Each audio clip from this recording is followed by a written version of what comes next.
What's up guys, it's me, Kadar, and in this video I'll be taking a look at what games Vikings played. Now we usually view Vikings as the literal embodiment of the barbarian class from D&D, but they did play board games. So without further ado, let's see what games Vikings played. Now, abstract strategy games are pretty much associated with intelligence. If you're good at chess, you have to be smart. Its sheer simplicity of moving pieces one by one across a board to capture a king is pretty captivating. Now, chess wasn't the only abstract strategy game about capturing kings, and there are deviants to chess like shogi and zhanghe, but there is another game that chose to rock the king capturing block, and that is Nefertofel. What's the name again, is what you're probably saying? It's Nefertofel, and yes, I did do a bajillion recordings trying to pronounce that. Now, Nefertofel, which is also informally called Viking chess, never really took off as much as its cousin, the normal chess.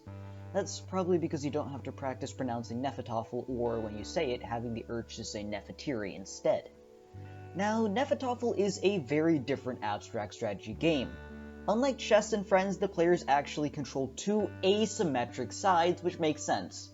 It's not really logical for two different armies to have the exact same composition, unless somebody in their front are strapped for cash and accidentally brought the same set of Warhammer minis. In Nefertofel, there are two sides, the defenders and the attackers.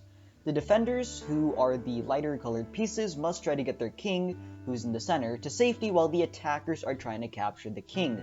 The attackers have twice as many pieces as the defenders, and they get to go first. Each piece in Nefertofel moves like a rook, meaning they can move any distance horizontally or vertically. And now, to capture pieces, we need to learn how to make a Nefertofel sandwich, so let's head over to the board game kitchen to make one. Alrighty, so first let's take a juicy defender patty right over here, and bam, let's add a bun to the bottom of the patty. However, a sandwich isn't quite complete with one bun, so let's add another layer bun on the top. And bada bing, bada boom, ladies and gentlemen, we have a Nefertofel sandwich. It's removed! And the sandwich defending piece is now captured. Now, buns may be in short supply for some time, but no fear. If a piece is sandwiched between a corner and another piece from the other side, it's also captured. However, edges do not count for capturing. There's also a space in the middle of the board where the king starts. That's called the throne, and you can sandwich pieces using the throne and your piece to capture. If the throne is empty, the attackers cannot use it to capture defending pieces. If a patty is inserted between two buns, meaning that if a piece moves in between two pieces from another side and sandwiches itself, it's not captured. The corners and the centermost square are called restricted squares, and only the king may enter those squares because he's a special snowflake. However, the throne may be passed through by any piece when empty. The attackers win if they surround the king with their pieces on all four sides, except for when the king is on his throne.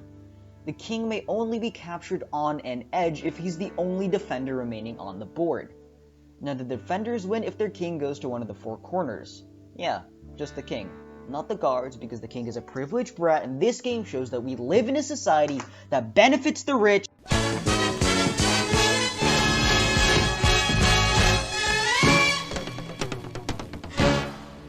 If the attackers surround the king and all of the remaining defenders, they win. If a player cannot move, they lose. If the game can't end because both sides don't have enough pieces, the game ends in a draw. Historically, Nefertofel starred in several medieval sagas, including the Orkneyinga, Frithofs, and Hervarar sagas. These three sagas show that Nefertofel was a very, very popular game. In the Orkneyinga saga, Saint Ronald of Orkney lists his Nefertofel skills at the top of his list of accomplishments. In the Hervarar saga, Odin gives riddles based around the game. Yep, that's right, the daddy-o of all and the old guy from Thor actually played Nefertofel. Quite a few archaeological discoveries have been made surrounding Nefertofel, and most were found in warrior burials, which were Nordic funerals.